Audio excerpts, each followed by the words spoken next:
here and things are moving, we can sit on something and move, and it's actually healthy. We sit static and don't move; it's destructive. You know, the researcher, the medical doctor from the Mayo Clinic in Phoenix, Arizona, he came up with every hour we don't move, we lose 21.8 minutes of life. You imagine if there was an elixir where you took it and you said, yeah, I average a human being 8 to 12 hours a day, and we lose 21.8 minutes of life every time we sit. So if I could get back 6 or 7 or 8 hours a day the rest of my life, what would we do? Sitting on a gym ball, it's having a mini tramp. It's doing little things as far as it goes. So how I think, how I move, how I eat. I think also just starting slow, starting within your skill sets. Almost everybody starts outside their skill set. And so if you tell somebody from the US you need to meditate, they're like, oh, meditate. I mean, I can't last 5 seconds. That's okay. You can start out with just one deep breath, and all you do is take 5 seconds. You pay attention to your breath. Most of us can pay attention for 5 seconds. Some of us maybe not much more than that, but you just take a deep breath through your nose. You take it in. You count 1, 2, 3, 4. Hold it. Let it out. 1, 2, 3, 4. You breathe through your nose, and it's just an easy.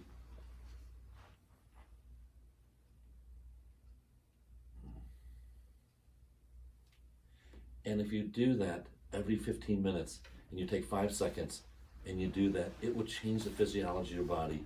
You know, when Dr. Aaron talked about epigenetics is I have a genetic code, and in that code, think about it as piano keys.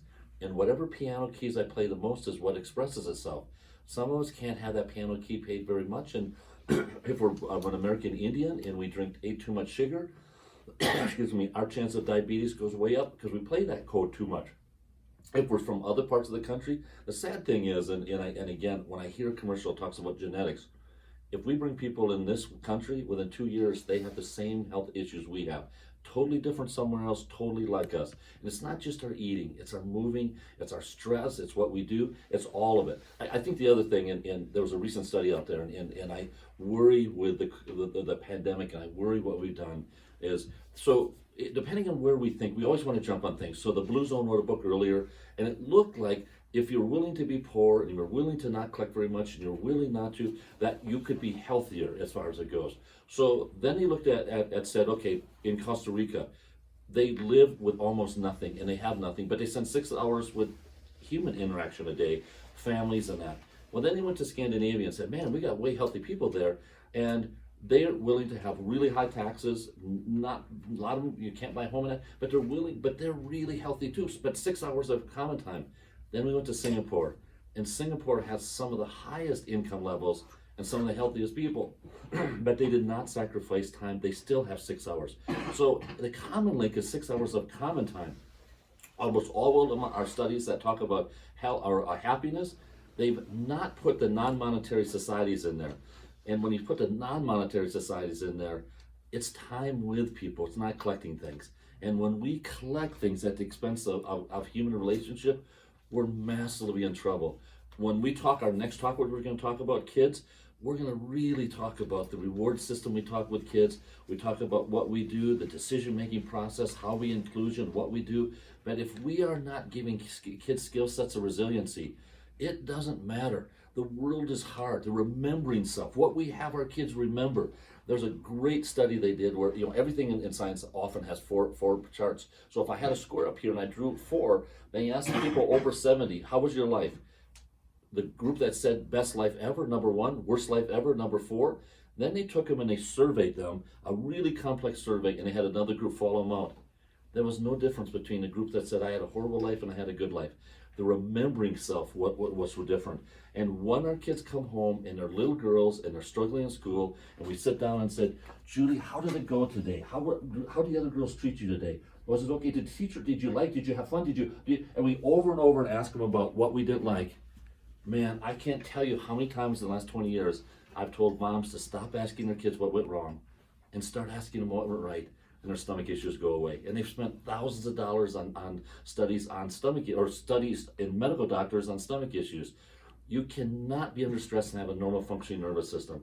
When Dr. Aaron talks about 80% of your immune system goes to your digestive tract, 80% of your blood cell guys goes to your digestive tract. Dr. Aaron, he loves Star Wars, but he thinks Star Trek is just absolutely phony.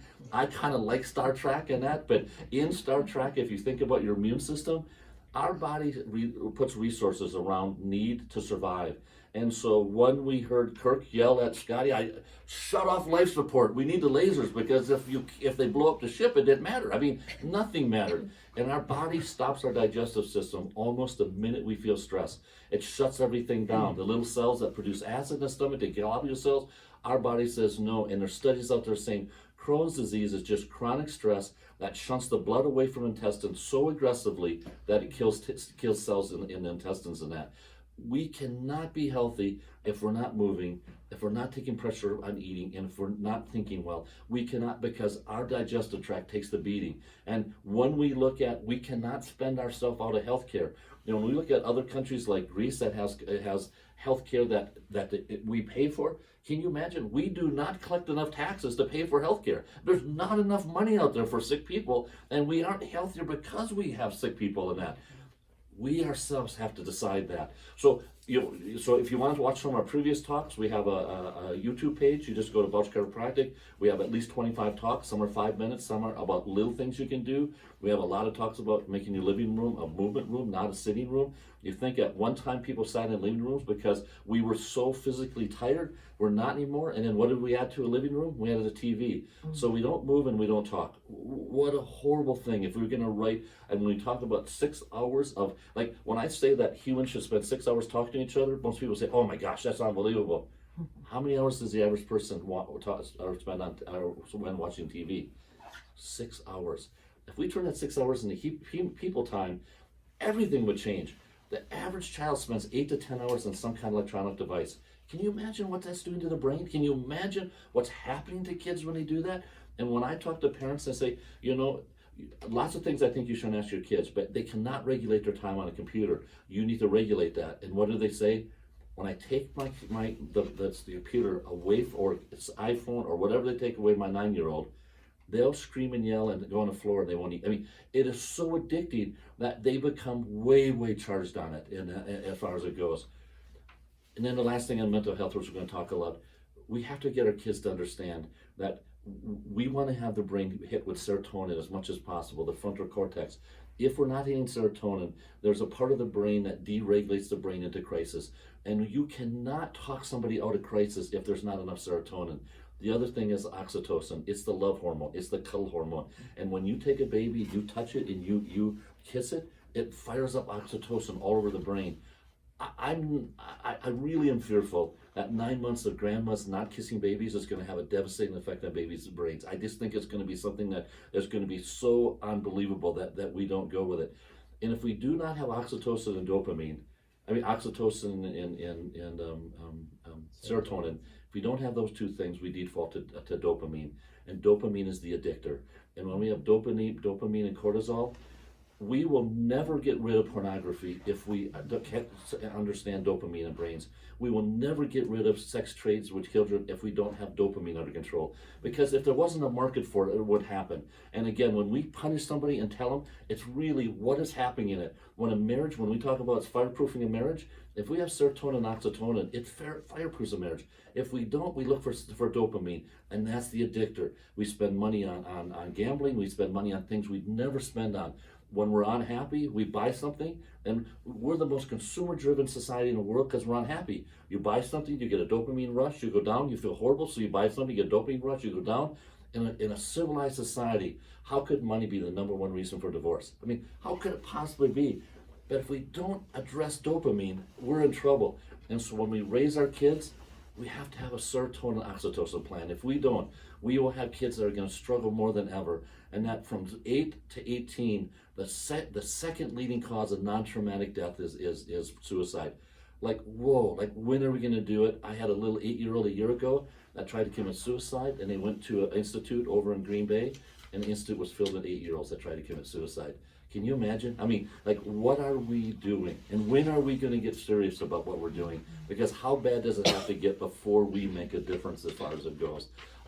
Again, so I can't trust enough. Tell your friends, tell everybody, post it everywhere. The Talk on Kids is going to be absolutely, I mean, it's going to rock. It's going to be so absolutely unbelievable.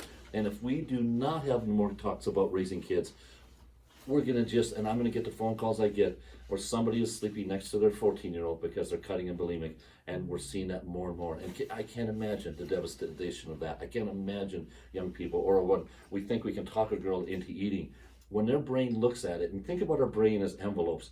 And whatever envelope you in, you can't think different. You can't tell somebody, look at yourself. Can't you see how horrible you look? Like, can't you see? Like, that works. When you're in that envelope, you're in that envelope. It doesn't matter. You have to move somebody to a different envelope. And what is that movement of envelopes? Serotonin and oxytocin. That moves envelopes. And when cortisol goes through the brain, it's like a rhino going through the brain. When serotonin and oxytocin, it's like a mouse. And we have to have lots of mice running through the brain with oxytocin and serotonin to make up for a rhino. And you know, when I do a talk around the country, one thing I used to do, and I'm real hesitant about, I tell people, I say, close your eyes, and when you're 6-year-old, remember when somebody was their worst when you need to be their best. When you're 12-year-olds, when somebody was the worst when you need to be their best, and people break down and start crying. We cannot afford right now, more than ever, that if people need us to be our best more than they ever have, and if we're not taking care of us the best we've ever taken care of ourselves, because when that person and that little hand and that little reaches up and they need us to be the best we possibly can be and we're not, man, we are in trouble. We are way in trouble. There's not enough human interaction for our kids right now. It better be really good. I'm just going to end. You as parents, put your cell phones away. One of the saddest things I saw, the last talk I did in Orlando before everything shut down, the pool was unbelievable. It was filled with sand. It was the coolest thing in the world. And a little kid runs up to his dad, and he's about 4 years old, and he says, Dad, please watch me. And he runs to the water, and before he gets there, his dad's on the cell phone again. 6 times he ran up. All he wanted to do was show his dad that he put his head in the water. And his dad couldn't stay off his goddamn cell phone long enough to say, yes, I see you and appreciate you. And when that serotonin doesn't hit the brain, and that or oxytocin doesn't hit the brain, then that kid is driven by dopamine, and you wonder why they're an alcoholic at 10 and they're an alcoholic at 12 and they're hooked to pornography and hooked. We know why it happens, and we have to get better. And put your cell phones away. Just absolutely look at kids. Do not take the opportunity to miss one moment to have serotonin and oxytocin for children. Because again, if they don't commit suicide because they're lonely, they commit suicide because they're not paid attention to, and they become lonely. Because people aren't lonely by themselves. They're lonely because they are by themselves because nobody pays attention. And the biggest thing that's caused that is cell phones. We need to get rid of them. Absolutely. No cell phone times. The healthiest families right now are checking the cell phone at the door. We need to be good about that. We just have to. So again, we're going to give a rock and talk on kids. Absolutely tell the world about it. We hope we do it. This talk, Dr. Aaron did such an amazing job. Forward on all your Facebook pages. The last one we did, we had well over 1,500 people see. I hope we can do 2,000 or 3,000, and when we do the kids talk, I'd love to get 10,000, because again, we have to do something. So other than that, thank you so much, and we'll see you in a month. Thank you, Scott. Thank you.